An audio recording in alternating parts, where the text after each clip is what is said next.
Good evening everyone. This is Brother Ricky Masarate at welcome again dito sa Jesus and His Truth Ministry. At sa gabing ito, pag-uusapan natin ang isa sa mga topics na mahirap talakayin or iniiwasan ng karamihan. Pero nandito sa katotohanan ng salita ng Diyos. Maraming beses itong nabanggit ng Panginoong Jesucristo dito sa kanyang pagministeryo nung nandito pa siya sa lupa. So, ang topic na to ay walang iba kundi ang topic ng impyerno or ng hell. At yung lake of fire or yung eternal damnation. So, sa tulong ng banal na spirito, nawa maklarify ko ang mga katotohanan patungkol dito. At hindi natin matatalakay lahat ng mga sinabi ng Panginoong Jesucristo patungkol dito sa hell, but I will mention some of it dito, and by the help of the Holy Spirit, I will do my best na maipaintindi sa inyo ang reality ng impyerno, ng hell, Hades, and then the lake of fire, eternal damnation. So magkaiba po kasi ang hell and the eternal damnation, which is a place, yung lake of fire and brimstone. Pag-uusapan natin ito ngayong gabi. Isa sa malinaw na text na nasabi nga ng Panginoong Jesucristo, ano ba ang kalagayan ng isang tao na nasa impyerno? Kaya hindi ito yung mga napapakinggan natin na para bagang magagawa natin lahat ng gusto natin sa impyerno. Hindi po kasuningulingan po yun. Ang totoong kalagayan ng impyerno ay nasusulat din sa salita ng Diyos, at ang Panginoong Jesucristo mismo ang nagsabi nito. Matatagpuan natin ito very clear anong estado ng isang kaluluwa na nasa impyerno. In the Gospel of Luke, sa pangatlong Gospel, chapter 16 from verse 19 until 31, babasahin ko ito upang makita natin ano ba talaga ang kalagayan ng isang kaluluwa o ng isang taong namatay na napunta sa impyerno. Okay, so the Gospel of Luke, chapter 16 from verses 19 until verse 31. At sinabi rito, ang Panginoong Jesucristo mismo ang nagsasabi. Sabi rito, "There was a certain rich man which was clothed in purple and fine linen, and fared sumptuously every day. And there was a certain beggar named Lazarus, which was laid at his gate full of sores, and desiring to be fed with the crumbs which fell from the rich man's table. Moreover, the dogs came and licked his sores. And it came to pass that the beggar died and was carried by the angels into Abraham's bosom. The rich man also died and was buried. And in hell, Hades, and in hell, he lift up his eyes, being in torments." Okay? And in hell, he lift up his eyes, being in torments, and seeth Abraham afar off, and Lazarus in his bosom. And he cried and said, "Father Abraham, have mercy on me, and send Lazarus that he may dip the tip of his finger in water and cool my tongue, for I am tormented in this flame." So, ito yung nararamdaman ng mayaman na namatay. Verse 25, "But Abraham said, Son, remember that thou in thy lifetime receivest thy good things, and likewise Lazarus evil things. But now he is comforted, and thou art tormented. And beside all this, between us and you, there is a great gulf fixed," merong kasam, "so that they which would pass from hence to you cannot, neither can they pass to us that would come from thence. Then he said, I pray thee, therefore, Father, that thou wouldest send him to my father's house. For I have 5 brethren, that he may testify unto them, lest they also come into this place of torment.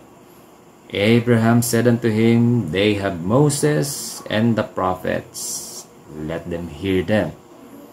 And he said, Nay, Father Abraham, but if one went unto them from the dead, they will repent. And he said unto him, If they hear not Moses and the prophets, neither will they be persuaded, though one rose from the dead. So ito po yung account kung saan ang Panginoong Jesucristo mismo ang nagbigay nitong kwento. This is in a form of parable. But then again, ang katotohanan nito ay hindi natin maiiwasan at hindi natin maikakaila. So, pinakita rito yung mayaman na lalaki, na rich man, and also yung mahirap na lalaki, the poor beggar named Lazarus. So, nakita naman natin that malinaw doon sa kwento ng Panginoong Jesucristo about this, yung mayaman, he was clothed in fine linen, he fared sumptuously every day, and si Lazarus naman, being a beggar, and marami pa siyang source, gusto niya lang makakain ng mga nahuhulog na mga mukmuk, kumbaga, crumbs doon sa table ng mayaman. At meron itong mayaman na lalaki na mga asong alaga na kung saan dinidilaan pa yung mga sugat, mga source ng beggar na pangalan ay Lazarus. At silang dalawa ay parehong namatay. Una namatay si Lazarus, and sinabi nga dito ng Panginoon Jesucristo that Lazarus, when he died, he was carried by the angels into Abraham's bosom.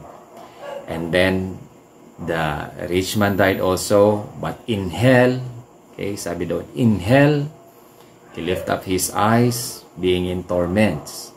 Naghihirap siya doon. Nananangi siya, in torments. So, hindi masarap ang nararamdaman ng mayaman na lalaki sa impyerno. And nakita niya nga si Abraham sa malayo at si Lazarus kung saan nandoon sa bosom ni Abraham. And umiyak siya, he cried and said, nagmakaawa siya kay Abraham, have mercy on me and send Lazarus that he may dip the tip of his finger in the water para he can cool his tongue. And sabi niya, ito yung expression niya, for I am tormented in this flame. So, ang hell, ang impyerno, ay hindi lugar kung saan nagbubunyi ang mga tao, nag-celebrate ng kanilang mga kalokohan. So, kumbaga, humihingi siya ngayon ng awa kay Abraham na padala niya si Lazarus na isawsaw man lamang ang kanyang dulo ng kanyang daliri doon sa tubig at maibsan yung uhaw at yung paghihirap na nararamdaman niya ngayon na nasa impyerno siya. Yung torment in the flame na nararamdaman niya. So, alisin na po natin sa isipan natin na masaya sa impyerno. Nakakainom kayo ng beer, nagagawa nyo pa rin yung mga ginagawa nyo dito sa mundo. Hindi po yun. Hindi nyo po yun magagawa dito sa impyerno. Ang mararamdaman nyo lang ay para kayong binabarbecue. Yun. Binabarbecue kayo ng gusto. At habang lumulutong yung mga balat nyo, kung meron pa tayong mga balat, yun yung nararamdaman natin in torment. Sakit na, kumbaga, walang hanggan na nararamdaman. Torment, kumbaga, hindi ka na mapakali sa nararamdaman mo. At ito yung pakiramdam na kung saan parang gusto mo nang takasan, na ayaw mo nang maramdaman. At iyon nga ang sinabi ng mayaman na lalaki kay Abraham. Iutusan mo lang si Lazarus para isawsaw ang kanyang kamay o daliri, dulo ng kanyang daliri, at isawsaw niya sa tubig at ipainom niya sa akin o makaramdaman lang ng kaibsan sa nararamdaman kong torment dito sa impyerno. So, pero ang reply sa kanya ni Abraham is, sa lifetime mo, doon sa remember in thy lifetime, sabi niya, natatanggap mo yung mga mabubuting bagay. And si Lazarus naman, yung mga masasamang bagay, the evil things. And sabi ni Abraham, ngayon si Lazarus ay he is being comforted. But ikaw, you are being tormented. So, kumbaga, nagkaroon ngayon ng pagbabago ng sitwasyon. Ngayon, hindi natin i-discuss yung bakit ba napunta si Lazarus sa Abraham's bosom at bakit ba napunta ang mayaman doon sa impyerno. So, hindi natin yung tatalakayin sa ngayon, kundi doon sa reality na ano ang kalagayan ng isang taong namatay na napunta sa impyerno. And then again, nabanggit ko na rin ito na kumbaga mapupuntahan lang ng tao dito sa mundo ay dalawang lugar. It's either sa langit o sa impyerno. Wala pong purgatorio. So, ang Panginoong Jesucristo, siya mismo ang nagturo na wala siyang nabanggit patungkol sa purgatorio. Ang nababanggit ng Panginoong Jesucristo, merong langit at merong impyerno. At nandito ngayon ang lupa, itong mundo natin, kung saan maaari nating mapaghandaan kung saan talaga tayo pupunta. At sa habag at biyaya ng Diyos, nawa, lahat kayong nanunood at nakikinig sa mensaheng ito, mapunta kayo kung doon sa lugar kung saan kasama natin ang Panginoong Jesucristo. At lahat ng mga anghel, mga propeta, sina Abraham, si Isaac, Jacob, doon sa kalangitan. At nawa, walang mapunta nga sa impyerno. But then again, ang katotohanan, meron pong mga pupunta sa impyerno. Sinasabi ng iba, ay mapagmahal ang Diyos, God is love, so patatawarin niya ako. Tatanungin kita ngayon ng praktikal, kung hindi mo naman pinahalagahan ang gospel ng Panginoong Jesucristo, hindi mo siya sinampalatayanan, hindi ka nanampalataya sa Kanya, sa tingin mo, makakapunta ka ba ng langit? Ang sagot lang po dyan, hindi po. So, kung hindi ka nanampalataya sa Panginoong Jesucristo, sinabi nga ng Apostol Juan doon sa kanyang sulat sa 1 John chapter 5. Basahin ko lang po para malinaw sa atin. 1 John chapter 5 verse 10, sabi dito ni Apostol Juan, He that believeth on the Son of God hath the witness in himself. He that believeth not God hath made him a liar, because he believeth not the record that God gave on His Son. So, kung hindi tayo nanampalataya, naniwala sa Panginoong Jesucristo, ginagawa nating sinungaling ang Diyos amang nasa langit. So, again, ang question doon, sino ba naman tayo para gawing sinungaling ang Diyos? Okay, so balik tayo dito sa topic natin. So,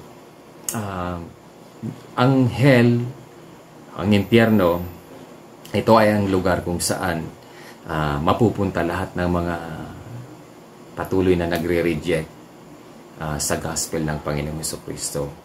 Ito ang lugar, temporary lang, na mapupuntahan ng mga taong patuloy na nagre-reject sa gospel ng Panginoong Jesucristo, na patuloy na binabaliwala lang ang pagmamahal ng Diyos amang nasa langit na ipinakita sa atin, na sa pamamagitan ng kanyang pag-ibig, pinadala niya ang kanyang nag-iisang anak, isang bugtong na anak na si Jesucristo, na namatay sa krus ng Kalbaryo para sa kapatawaran ng ating mga kasalanan at mabigyan tayo ng pag-asa at buhay na walang hanggan.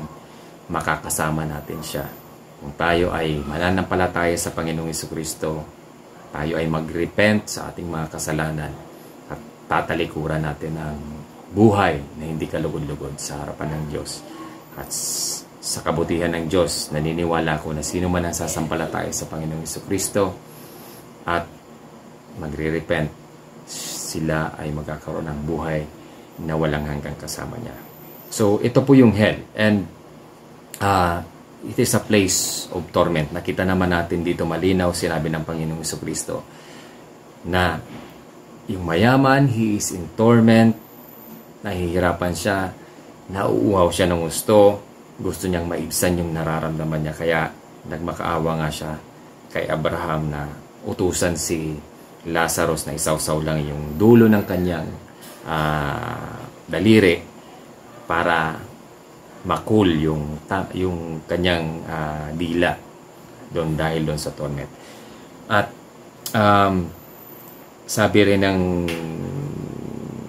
ni Abraham kay doon sa mayaman, besides all this, sabi niya, merong great gulf. So may kasam na nagse-separate sa kanila, na yung mga nasa Abraham's bosom hindi makakapunta sa impyerno, at yung mga nasa impyerno hindi rin makatatawid papunta doon sa Abraham's bosom. So merong gulf, may kasam na fix na hindi pwedeng magpalit-palit ng lugar yung mga nasa Abraham's bosom at yung mga nasa impyerno.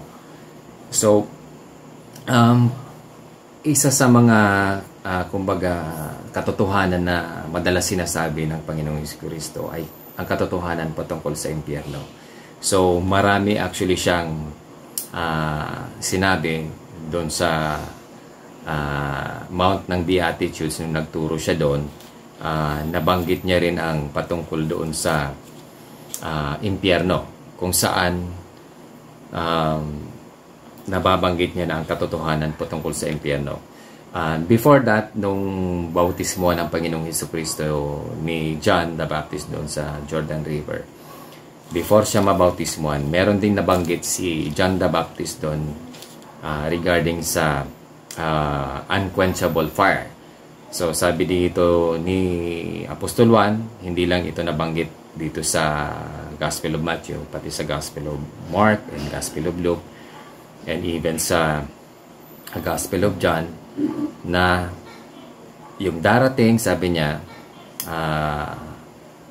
nung sabi ni John, I indeed baptize you with water unto repentance, but he, the Lord Jesus Christ, that cometh after me is mightier than I, whose shoes I am not worthy to bear. He shall baptize you with the Holy Ghost and with fire. So nabanggit na yun ni John. And then sabi niya, whose fan is in his hand, and he will thoroughly or truly purge his floor and gather his wheat into the garner, yung wheat, but he will burn the chaff, or we will burn off the chaff with unquenchable fire. So that's talking about hell and the lake of fire actually. So unquenchable fire, fire na hindi ninuman mapipigil. So nabanggit na ito ni John the Baptist. At dito naman sa Beatitudes, sabi dito, nung nagturo ang Panginoong Jesucristo, isa sa mga nababanggit niya dito ay regarding sa hell. At banggitin ko lang quickly, Gospel of Matthew chapter 5. But I say unto you that whosoever is angry with his brother without a cause shall be in danger of the judgment. And whosoever shall say to his brother Raka, or you are a vain fellow, shall be in danger of the council. But whosoever shall say, thou fool, sabi niya, shall be in danger of hellfire. Hellfire. Okay, so they will be in danger of hellfire. So isa yun sa mga nabanggit ng Panginoong Jesucristo, hellfire. And then mag-skip, bumaba tayo, sabi doon sa verse 27. That was in the Gospel of Matthew chapter 5 verse 22. And then dito naman sa verse 27, sabi niya rito, verse 27, nagtuturo siya regarding sa adultery. And then after that, doon sa verse 31, sa verse 29, sabi doon, and if thy right eye offend thee, pluck it out and cast it from thee. For it is profitable for thee that one of thy members should perish, and not that thy whole body should be cast into hell. Again, hell ang sinasabi ng Panginoong Jesucristo. So, dito nabanggit niya. At hindi lang rito. In the Gospel of Mark, ganun din, nababanggit niya rin to. At isa sa mga napakabigat na nabanggit ng Panginoong Jesucristo regarding hell ay nung dinenounce niya na kinonfront niya mismo yung mga Pharisees, scribes, yung mga lawyers na sinabi niya, "Thou hypocrites, you hypocrites," sabi ng Panginoong Jesucristo. Doon niya sinabi, isa sa, kumbaga, napakabigat na katotohanan na sinabi ng Panginoong Jesucristo. Sabi niya noon, "Woe unto you, scribes and Pharisees." Nandito ito sa Matthew chapter 23. Dito ko na lang basahin sa verse 29, starting from Matthew chapter 23, verse 29. Sabi doon ng Panginoong Jesucristo, "Woe unto you, scribes and Pharisees, hypocrites, because ye build the tombs of the prophets and garnish the sepulchres of the righteous, and say, if we had been in the days of our fathers, we would not have been partakers with them in the blood of the prophets. Wherefore ye be witnesses unto yourselves," sabi ng Panginoon sa Kristo, "that ye are the children of them which killed the prophets." And sabi niya, fill ye up then the measure of your fathers. Ye serpents, ye generation of vipers, how can ye escape the damnation of hell? So, how can you escape the damnation of hell? Sabi ng Panginoong Jesucristo dun sa mga Pharisees, lawyers, Sadducees, yung mga teachers ng mga panahon na nandun ng Panginoong Jesucristo na patuloy na nakikipag-debate sa Kanya, nagre-reject, they scoff at Him, sinasabi nila, you have a devil. And isa nga din sa mga nabanggit dito sa Gospel of Mark, for example, yung kasalanan na walang kapatawaran, the blasphemy against the Holy Spirit, sabi ng Panginoong Jesucristo dito. Verily, Mark chapter 3, verse 28 and 29, sabi ng Panginoong Jesucristo, "Verily, I say unto you, all sins shall be forgiven unto the sons of men, and blasphemies wherewithsoever they shall blaspheme. But he that shall blaspheme against the Holy Ghost hath never forgiveness, but is in danger of eternal damnation." So, ito naman, he's talking about the eternal damnation. So, hell, sabi niya sa mga Pharisees, how shall ye escape the damnation of hell? Okay, impyerno, the place wherein nakita natin yung mayaman na tao ay tawag dito, nakita natin na kung saan sinabi ng Panginoon Kristo that the rich man is in torment.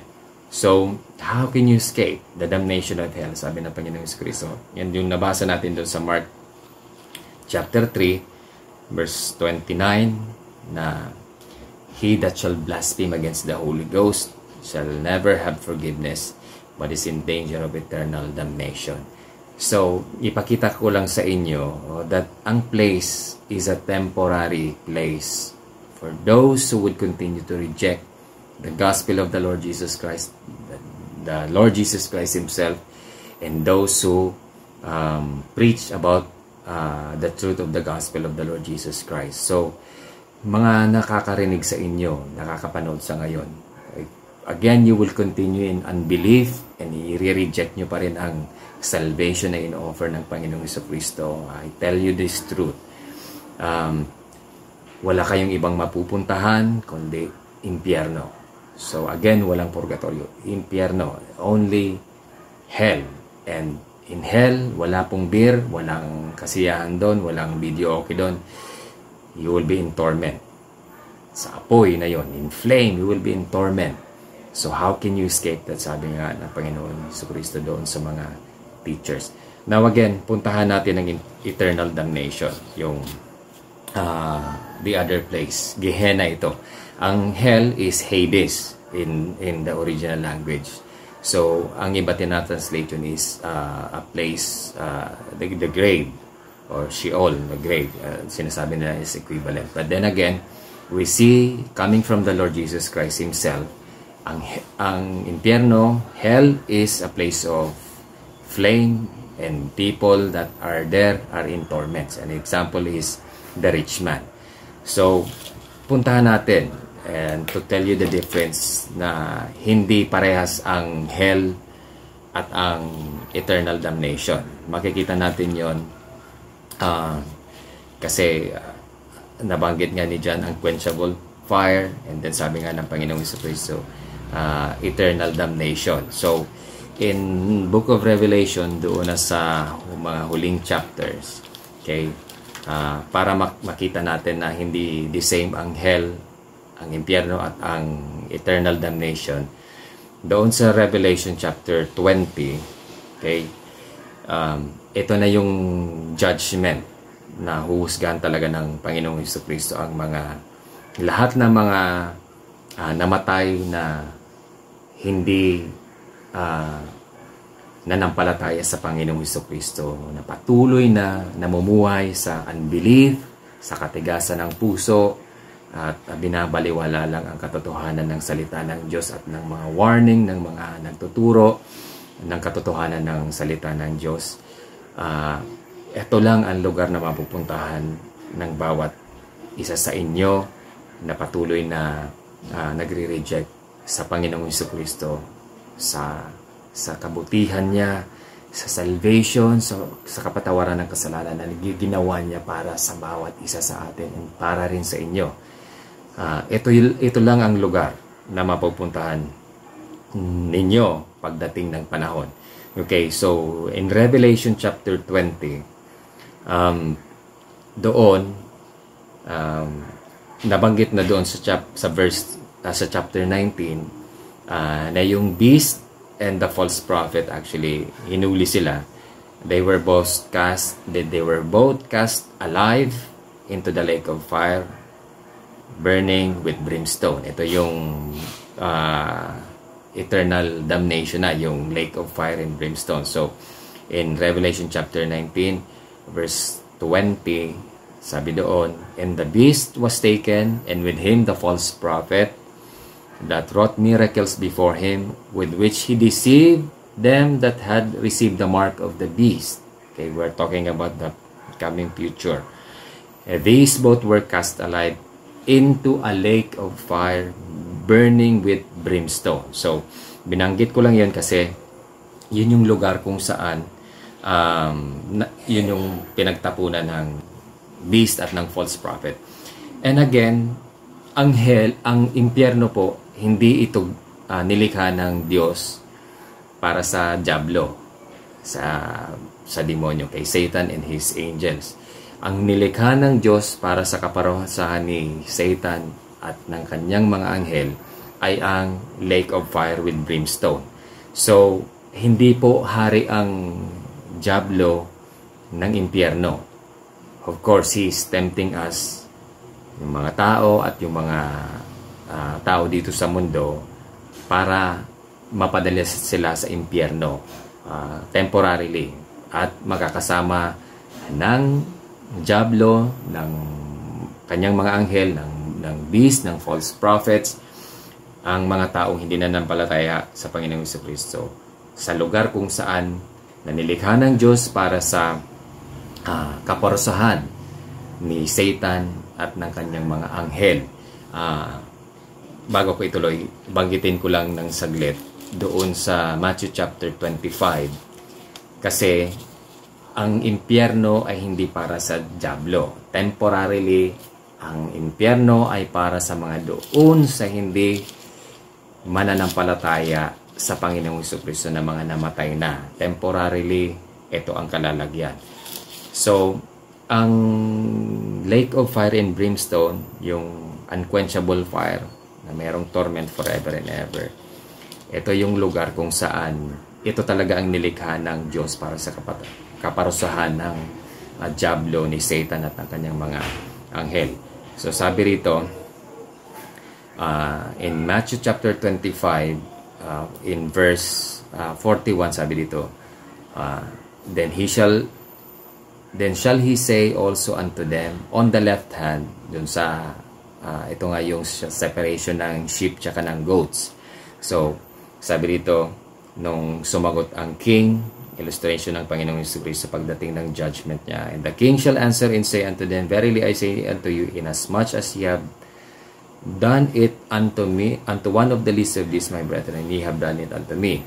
Then shall he say also unto them on the left hand, Depart from me, ye cursed, sabi ng Panginoong Jesucristo, into everlasting fire.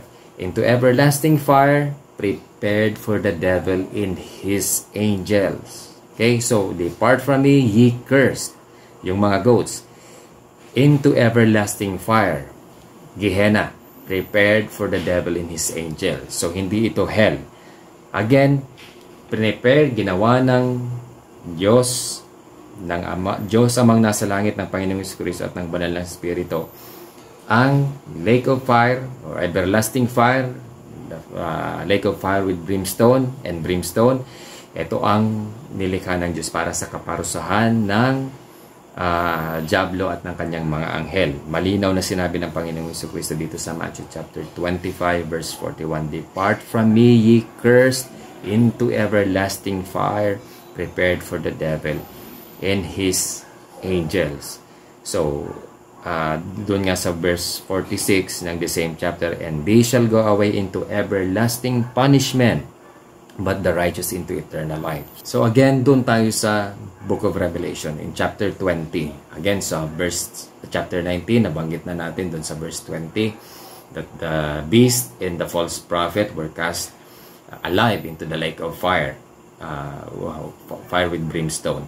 So sa chapter 20, para mabigyan natin ng distinction, ang pagkakaiba na iba ang impyerno at ang lake of fire, brimstone, with brimstone. Doon, sa vision ni Apostol Juan, sa Revelation chapter 20, sabi doon, beginning from chapter 20 verse 1, And I saw an angel come down from heaven, having the key of the bottomless pit, and a great chain in his hand, and he laid hold on the dragon, that old serpent, which is the devil and Satan, and bound him 1,000 years, and cast him into the bottomless pit. Hindi po ito ang impyerno, okay? Ang bottomless pit is still different. And shut him up, and set a seal upon him, that he should deceive the nations no more, till the 1,000 years should be fulfilled. And after that he must be loosed a little season. And I saw thrones, and they sat upon them, and judgment was given unto them. And I saw the souls of them that were beheaded for the witness of Jesus, yung mga na-martyr and on their faith on the Lord Jesus Christ, and for the word of God, and which had not worshipped the beast, neither his image, neither had received his mark upon their foreheads or in their hands. And they lived and reigned with Christ for 1,000 years. 1,000 years. But the rest of the dead lived not. Hindi sila nabuhay, the rest of the dead. Only those who were martyred for Christ, who are believers in the Lord Jesus Christ, who did not accept the mark of the beast, nor worship his image. Okay, so, but the rest of the dead lived not again until the 1,000 years were finished. This is the first resurrection. So, na-resurrect na yung mga mananampalataya ng Panginoong Jesucristo during this time. Blessed and holy is he that hath part in the first resurrection. On such, the second death, yun, ito na yung eternal punishment. This is the second death. Okay? So, on such, the second death hath no power, but they shall be priests of God and of Christ, and shall reign with him 1,000 years. So, millennial reign ng Panginoong Jesucristo with the saints. And when the 1,000 years are expired or ended, Satan shall be loosed out of his prison, doon sa bottomless pit, and shall go out to deceive the nations which are in the four quarters of the earth, Gog and Magog, to gather them together to battle, the number of whom is as the sand of the sea. Napakarami. And they went up on the breadth of the earth, and compassed the camp of the saints about, in the beloved city. And fire came down from God out of heaven, and devoured them. Yung mga unbelievers na mga buhay pa during this time.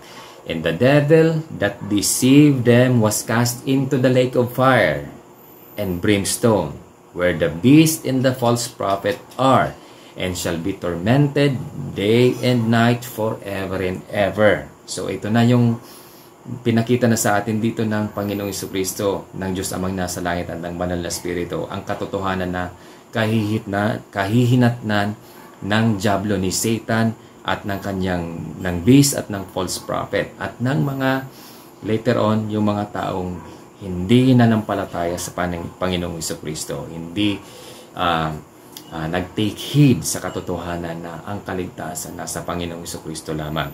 Okay, so I saw and I saw. So again, they were tormented day and night forever and ever. So nandun na yung tatlo. Si Satan, yung nauna na yung beast and the false prophet, and then Satan was thrown there. And even I would say the other angels. And I saw a great white throne, and him that sat on it, from whose face the earth and the heaven fled away. Sino ba itong binabanggit dito? The Almighty God, the Lord Jesus Christ. And there was found no place for them. And I saw the dead, small and great, stand before God, and the books were opened, and another book was opened, which is the book of life.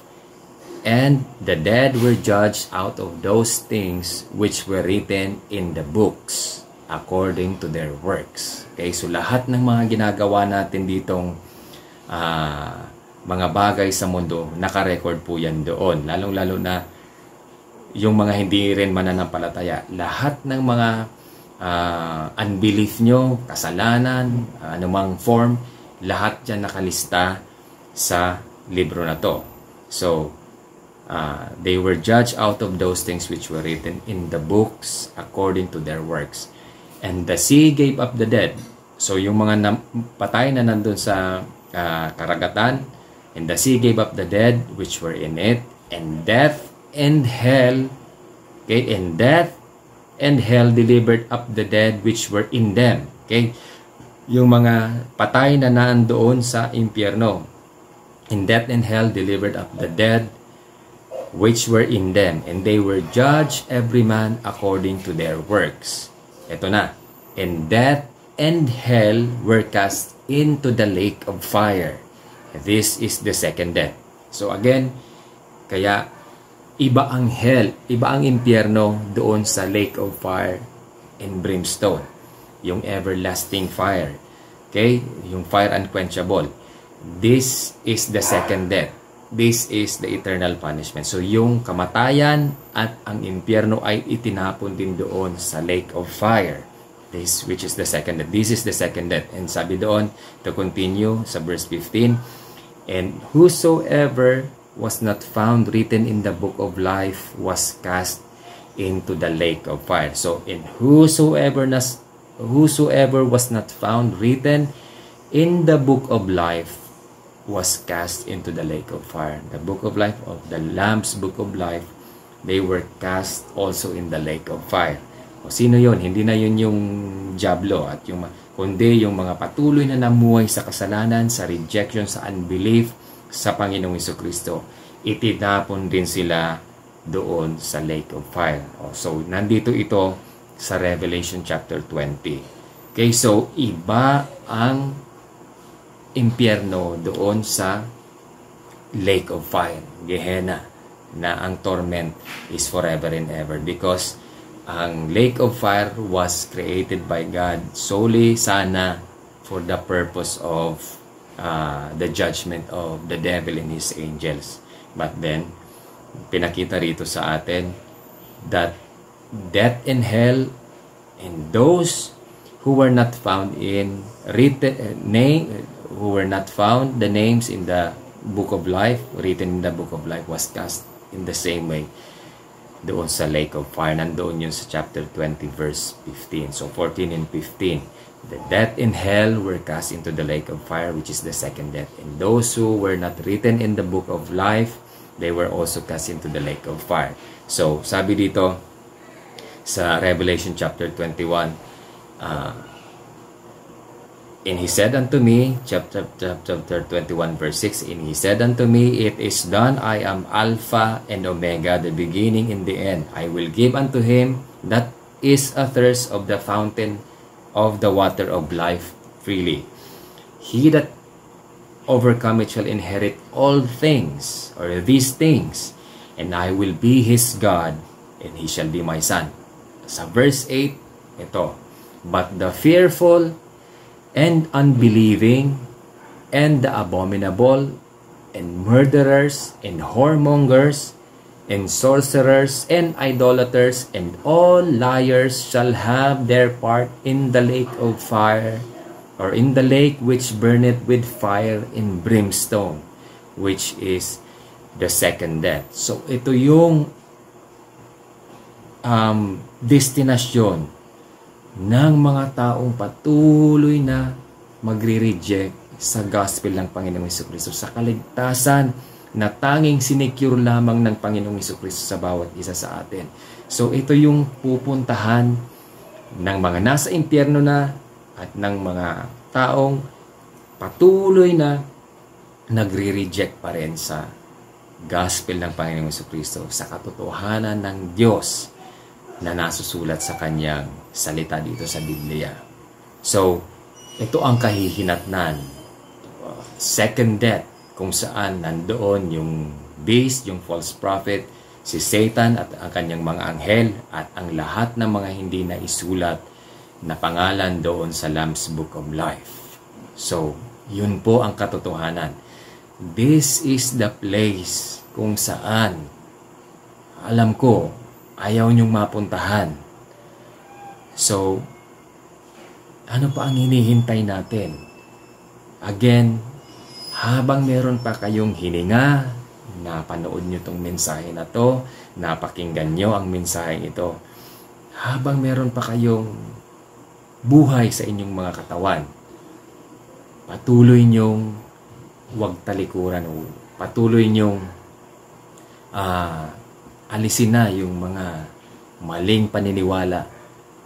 Manampalataya kayo sa Panginoong Hesukristo. Lumapit kayo sa Kanya. Humingi kayo ng kapatawaran ng inyong mga kasalanan. Humingi kayo bigyan kayo ng pananampalataya sa Kanya upang kayo rin ay maligtas at hindi nyo mapuntahan itong lugar kung saan sinasabi sa atin ng Panginoong Hesukristo, forever and ever nakaparusahan, eternal punishment, eternal fire na kung saan you will be tormented day and night forever and ever.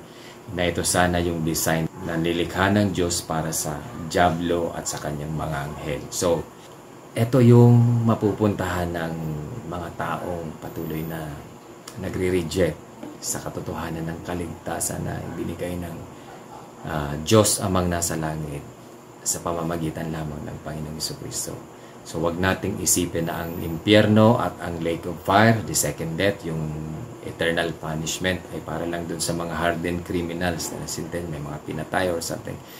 Pero napakalinaw, the fearful, yung mga natatakot dahil baka usigin sila ng pag sila ay nanampalataya sa Panginoong Hesukristo, baka usigin sila sa mga fearful, sa mga unbelieving, sa mga abominable, murderers, whoremongers, sorcerers, idolaters, mga sinungaling, all liars. Yun lang ang part niya. Shall have their part in the lake of fire, which burneth with fire in brimstone, which is the second death. So, ito po ang katotohanan na pinakita sa atin ng Panginoong Hesukristo dito sa Book of Revelation. At yun na nga ang ending. Okay? Those who are in Christ, they will live with Him forever and ever. Eternal bliss. Kasama ang Diyos amang nasa langit, ang Panginoong Hesukristo at ang banal na Espiritu. At lahat ng mga mananampalataya from the time ni Abel, yung anak ni Adam yung pinatay ni Cain. Okay? So, from those times na mga mananampalataya hanggang sa time nila Abraham, Isaac, ni Jacob, lahat ng mga prophets, and sa time ng Panginoong Hesukristo, ang kanyang mga disciples, ang lahat ng mga apostles, and the rest of the saints until na bumalik ang Panginoong Hesukristo. Okay? They will be with the Lord Jesus Christ. But then again, doon sa mga unbelieving, fearful, abominable, mga gumagawa ng kung ano man karumalduman sa harapan ng Diyos, patuloy na namumuhay sa unbelief, patuloy na nagre-reject sa Panginoong Jesucristo.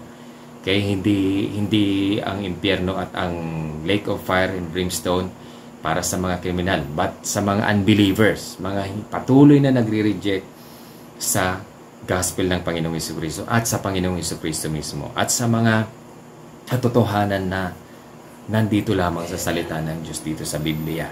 Ngayon na napakinggan nyo to, nawa ang takot sa Diyos,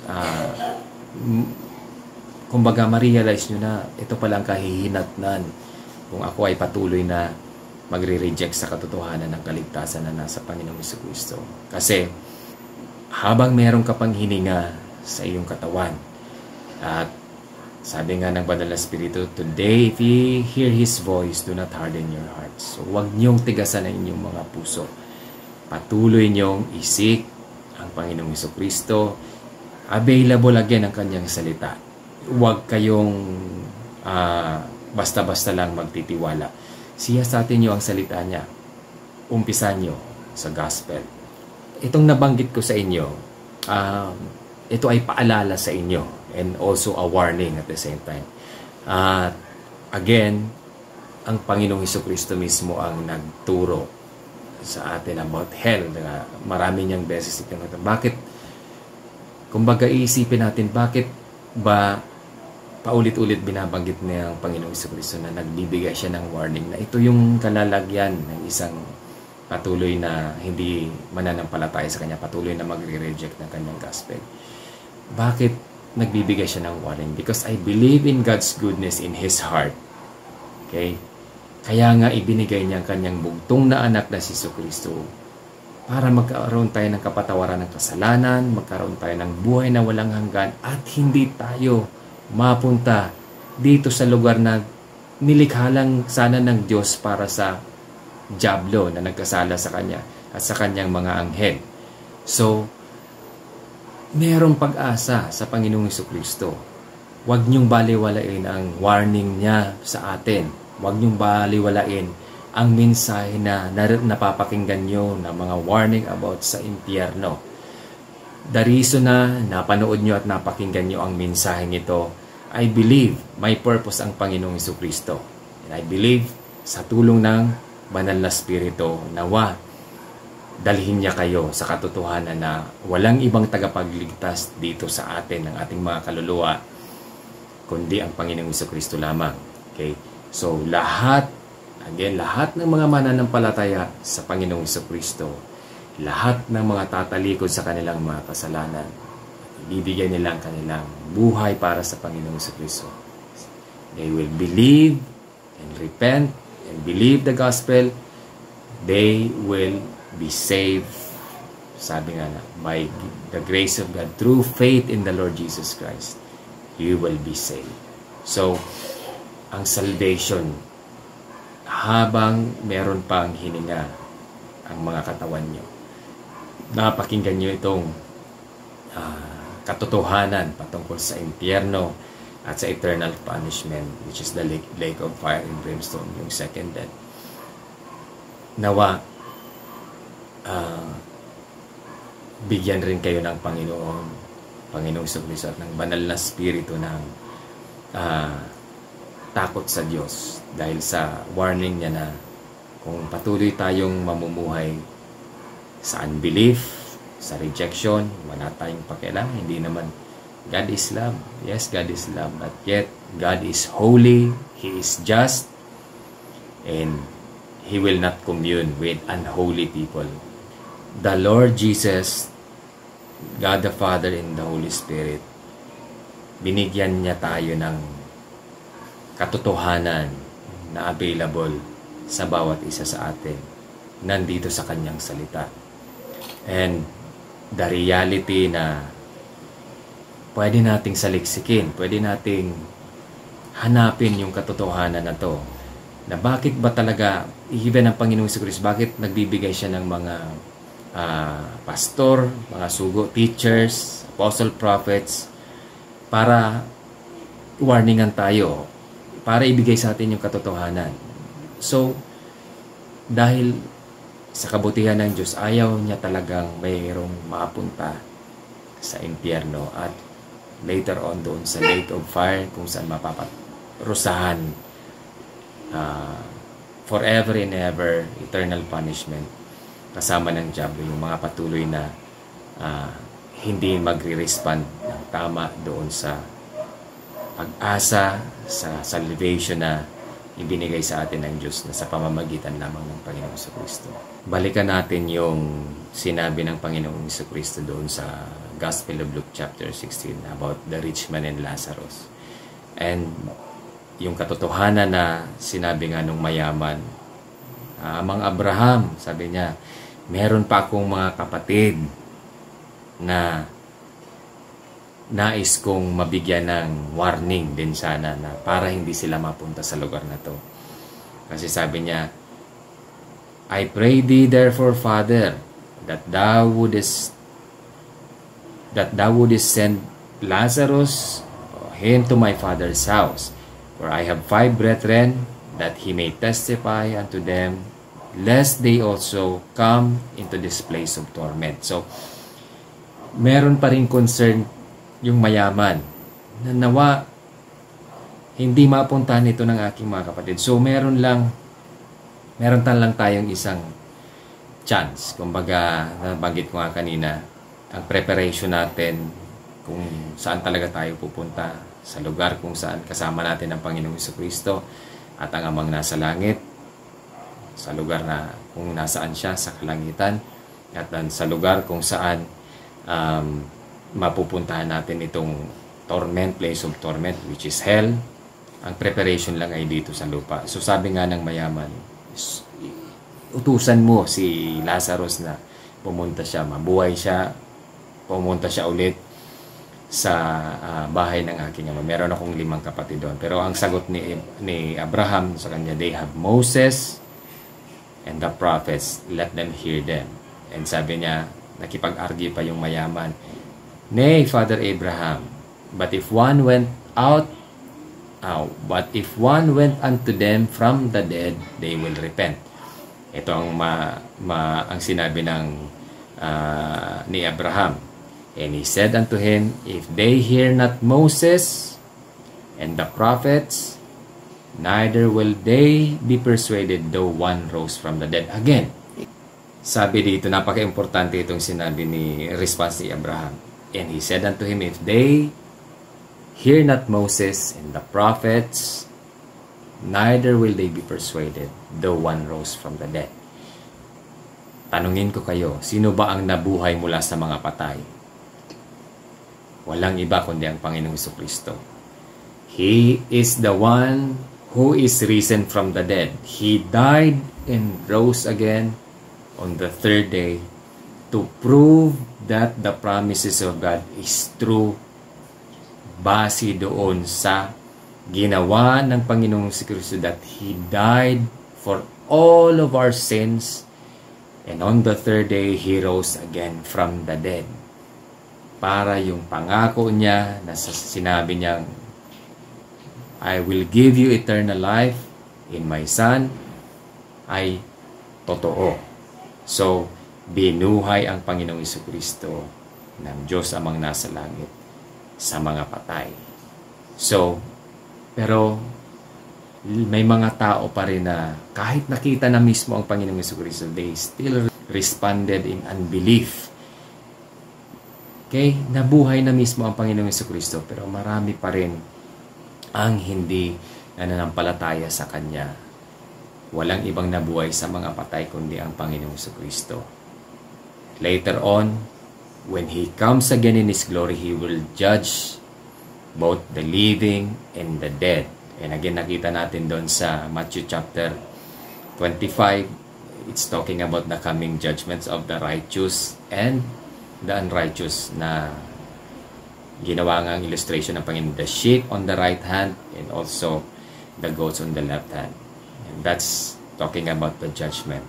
And those who were righteous live again and to eternal life. But those who did not do the things that they have done in the flesh, patungkol sa Panginoong Jesucristo at sa kanyang mga alagad, his disciples, they will be sent doon sa place of eternal punishment, which is the lake of fire and brimstone. So, mahirap at napakabigat na katotohanan ng katuruan patungkol dito sa hell and eternal punishment. Pero ito ang masasabi ko, there is hope in the Lord Jesus Christ. And sa inyong mga nakakapakinig, the only desire in prayer that I have is that you will believe in the Lord Jesus Christ, that you will repent of your sins, and that you will believe in the Lord Jesus Christ, that you also may be saved, na hindi niyo mapuntahan ang impyerno at ang lake of fire and eternal punishment na mapupuntahan pag hinusgahan na tayong lahat ng Diyos at ng Panginoong Jesucristo. So again, today, if you hear His voice, do not harden your hearts. May panahon pa para kilalanin ang Panginoong Jesucristo at siya sa atin ang katotohanan, ang kaligtasan na kanyang ibinigay para sa bawat isa sa atin na nandito lamang sa kanyang salita. Sabi nga ng Panginoong Jesucristo, going back sa John chapter 3 from verse 16, for God so loved the world that He gave His only begotten Son, that whosoever believes in Him shall not perish but have everlasting life. And then sinabi niya nga rin na kung hindi tayo mananampalataya sa Kanya, okay, ginagawa nating sinungaling ang Diyos Amang nasa langit. Pero ito nga, sabi ng Panginoong Jesucristo doon, nung sinabi niyang, for God so loved the world, doon sa John chapter 3 verse 16, to continue that, sabi doon, for God sent not the Son, His Son into the world to condemn the world, but that the world through Him might be saved.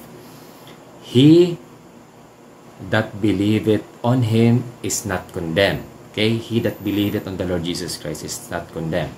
But he that believeth not is condemned already. Yun ang totoong state natin. That we are condemned. Kumbaga, ang impyerno talaga ay naghihintay na lang sa atin.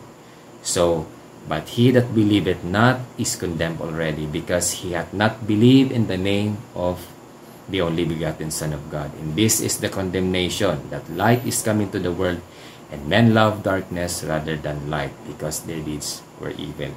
For everyone that doeth evil hateth the light, neither cometh to the light, lest his deed should be reproved. But he that doeth truth cometh to the light, that his deeds may be made manifest, that they are wrought in God. So again, as the Lord Jesus says, I am the way, the truth, and the life. No man comes to the Father but by me. So, sumampalataya tayo sa Panginoong Jesucristo. And sabi niya nga, lahat ng mga pupunta sa akin, those who will come unto me, I will in no wise cast out. Sabi ng Panginoong Jesucristo. So, because the Lord Jesus was sent by God the Father to save us from hell and eternal damnation, from His judgment, from the wrath to come. Nawa, sa narinig niyong katotohanan sa gabing ito, magbigay ito sa inyo ng bukas na kaisipan at puso para sa katotohanan ng kaligtasan na nasa Panginoong Jesucristo lamang. At sa realidad na kung ito'y i-reject nyo ang gospel ng Panginoong Jesucristo, wala kayong ibang mapuputan kundi ang impyerno at ang eternal punishment, which is the lake of fire and brimstone. Naging example na sa atin yung Sodom and Gomorrah.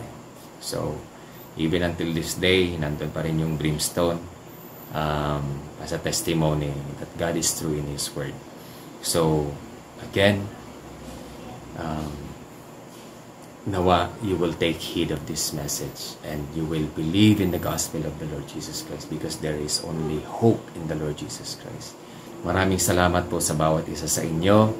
Patuloy niyong subaybayan ang mga videos na i-share namin dito sa Jesus and His Truth Ministry. I-share niyo sa inyong mga friends, ang mga kakilala niyo ang mensahe nito, to warn them as well. Okay? Kasi ang mensahe nito ay para sa ating lahat, so that in a way, gamitin ito ng Diyos Amang nasa langit upang dalhin niya kayo sa kaligtasan na nasa Panginoong Kristo lamang. Again, this is Brother Ricky Masarate. Maraming salamat ulit sa bawat isa sa inyo. Sa muli nating pagkikita dito sa Jesus and His Truth Ministries. God bless you all at maraming salamat.